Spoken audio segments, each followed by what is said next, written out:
Market और सभी जगह पे लोगों के मुंह से जिनका घर टूटा गया है या घर से बेघर हो गए हैं, विस्थापन के लिए जगह जगह भटक रहे हैं और क्या काम करेंगे उनको पता नहीं आने वाले समय पे, एनटीपीसी गो बैक का स्लोगन उठा रहे हैं। सरकार, मुख्यमंत्री जी यहाँ पे 2 बार आ चुके हैं, सब कुछ देख लिया है और जांच पड़ताल चल रहा है कि सरकारी तरफ से अभी कुछ नहीं कहा जाएगा, ये भी बता दिया गया है। सैटेलाइट जो फोटो दिया था इसरो ने वो भी तुरंत हटाया गया कि जोशीमठ दब नहीं रहा है। तो कहीं पे ये दबाने की कोशिश में है या सच्चाई छुपा के इन लोगों को दूसरी ओर दिखा रहे हैं? कितनी भी दबाने की कोशिश की जाएगी, वस्तुस्थिति से आप मुख नहीं मोड़ सकते। जो जिम्मेदार व्यक्ति है उसको फेस करना पड़ेगा। सरकारों को ये स्वीकार करना पड़ेगा कि उनकी संवेदनहीनता के कारण ये स्थिति आई है। जहाँ तक जोशीमठ का अभी का प्रकरण है, इसकी शुरुआत लगभग 10 वर्ष पहले जब एनटीपीसी आई उसी समय से हो गई थी। एनटीपीसी के आने में भी समस्या बहुत नहीं थी लोगों को। समस्या ये हुई कि जो हमारी स्रोत थे, जल स्रोत, प्राकृतिक जल सारे स्रोत इन्होंने समाप्त कर दिए।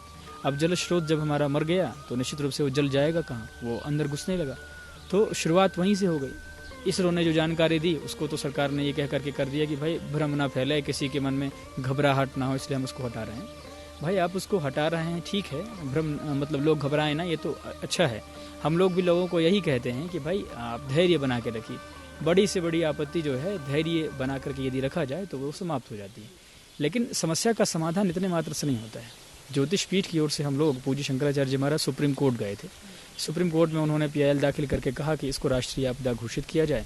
जिनकी जितनी संपत्ति है उसका कैलकुलेशन करके उनको उतना मुआवजा मिले।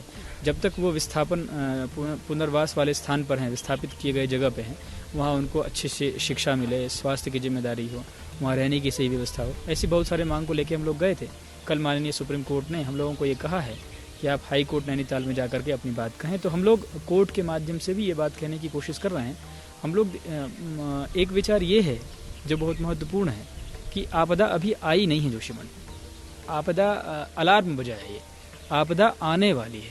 तो आने वाली आपदा की गंभीरता को यदि सरकार ने समझ लिया कि नहीं आ रही है तो वो शायद जनता को यदि बता दे कि नहीं आपदा नहीं आने वाली, स्पष्ट बता दे। और आने वाली यदि है तो जिस तरह का सिस्टम अभी चल रहा है उससे तो मतलब पता नहीं क्या होगा, कहना मुश्किल है।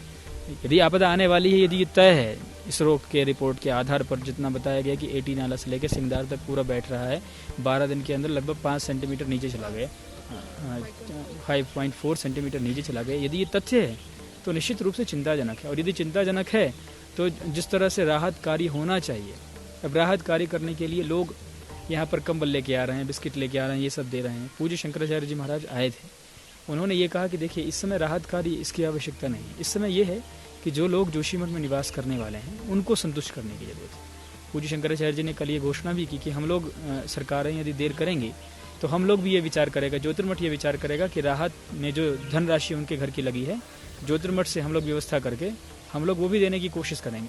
तो हम लोग हर दृष्टिकोण से ये विचार कर रहे हैं कि जोशीमठ के लोगों को जल्दी से जल्दी लाभ पहुंचाया जाए। इस समय मुख्य मांग जोशीमठ के लोगों की 1 टाइम सेटलमेंट की है कि भाई हमारा जो होना 1 टाइम सेटलमेंट आप कर दो। बहुत सारे प्रयास अलग अलग चल रहे हैं, कोर्ट में चल रहे हैं, ग्राउंड पे चल रहे हैं। आध्यात्मिक प्रयास भी ज्योतिष पीठ की ओर से हम लोगों ने शुरू किया है। कल ही पूज्य शंकराचार्य जी महाराज के सानिध्य में सहस्त्र चंडी पाठ का अनुष्ठान शुरू किया। असल में हम लोग जिस परंपरा से आते हैं उस परंपरा में हमारा तरीका ये है कि हम विचार करते हैं कि संभावनाएं क्या है। तो ज्योतिषियों से पूज्य शंकराचार्य जी ने विचार करवाया था कि भाई ज्योतिर्मठ की कुंडली बनाओ। तो प्रश्न कुंडली बना करके ज्योतिर्मठ की स्थिति देखी गई। उसमें ये बताया गया हम लोगों को कि पूरे नगर के तहस नहस होने की संभावना तो नहीं है, लेकिन यदि कुछ अनुष्ठान किए जाएं तो भगवत कृपा से सब ठीक हो सकता है। और हम लोग कोशिश यही करते हैं कि जैसे मठ के सदस्य के रूप में हम अपने साथियों का ध्यान रखते हैं, वैसे ही समस्त जोशीमठ में रहने वाले सभी लोगों का ध्यान वैसे ही रखें। कोशिश भी कर रहे हैं और हम लोग उनके साथ पास जा भी रहे हैं, उनका ध्यान रख भी रहे हैं। जितना हमारे पास सामर्थ्य संसाधन है उतना उनके लिए खर्च भी कर रहे हैं। विचार व्यवस्था पे आप लोगों का क्या विश्वास रहा कि आप सुप्रीम कोर्ट ने जो कहा उसके बाद आप लोग कहाँ जा रहे हैं? हम लोग अब तैयारी कर रहे हैं। सुप्रीम कोर्ट ने ये कहा है कि आप नैनीताल हाई कोर्ट में जाइए और जा करके अपनी बात कहिए। मैं हाई कोर्ट को निर्देश कर देता हूँ कि वो आपकी बात सुने। तो हम लोग तैयारी कर रहे हैं।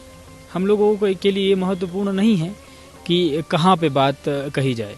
हम लोगों के लिए महत्वपूर्ण है कि हमने जो मांग की है उस पर सुनवाई हो, जनता को न्याय मिले। तो उस दृष्टिकोण से सुप्रीम कोर्ट ने कहा है हाई कोर्ट में जाइए, तो हम हाई कोर्ट जाएंगे, वहाँ जाकर के जनता की बात कहेंगे।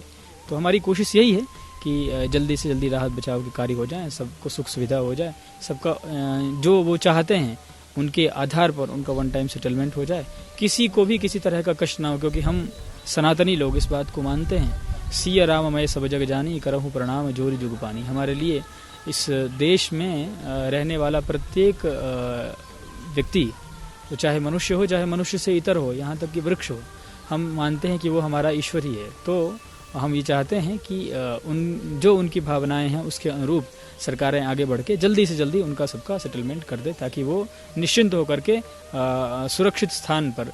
कुछ लोग ऐसे भी विचार के हैं जो जोशीमठ को छोड़ना नहीं चाहते हैं, कुछ लोग ऐसे विचार के हैं कि नहीं हम सुरक्षित स्थान पर चले जाएंगे।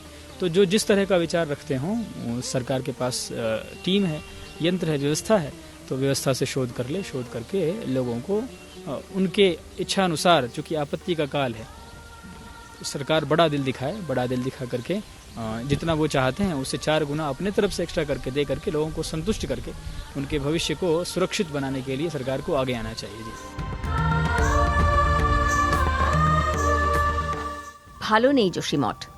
রাতের বেলায় চোখ বুজলেই মাটির ভিতর থেকে অপ্রাকৃত আওয়াজ, গুমরাচ্ছে হিমালয়, পাহাড়ের গা বেয়ে প্রতিনিয়ত ঝরে পড়ছে আলগা মাটি, কাঁপছে দেবভূমির পৃথিবী। অনেক কথা, অনেক ব্যথা শোনালো পাহাড়, অনেক অপ্রকাশিত স্বপ্নের কথা বলল হিমালয়। আমি জানি না আজ যে মাটিতে দাঁড়িয়ে রয়েছি আর কিছু সময় পরে সেখানে আবারও ফিরে আসতে পারবো কিনা।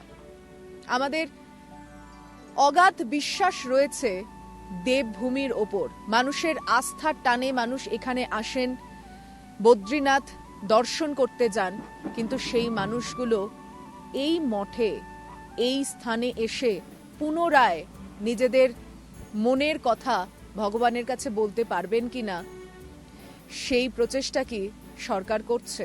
আশঙ্কার সেই জায়গা থেকে আবারও বলছি, যোশীমঠ এখন সবে বিপদের একটা মুখে দাঁড়িয়ে রয়েছে। বড় বিপদ থেকে এখনো কিন্তু বাঁচানো যায় এই পুণ্যভূমিকে, যদি সরকার সঠিক সময় সঠিক সিদ্ধান্ত নিয়ে থাকে। আমরা আশা করব পরবর্তীতে যখনই এই প্রান্তে আসা হবে, আমরা এই শহরকে আবারও তার নিজের জায়গায় দেখতে পারব। মনের মধ্যে এই আস্থা নিয়ে, এই ভরসা নিয়ে যোশীমঠ থেকে বিদায় নিচ্ছি। ক্যামেরায় প্রদীপ কুমারের সঙ্গে কলকাতা টিভির দর্শকদের জন্য যোশীমঠ থেকে আমি সুচন্দ্রিমা, কলকাতা টিভি।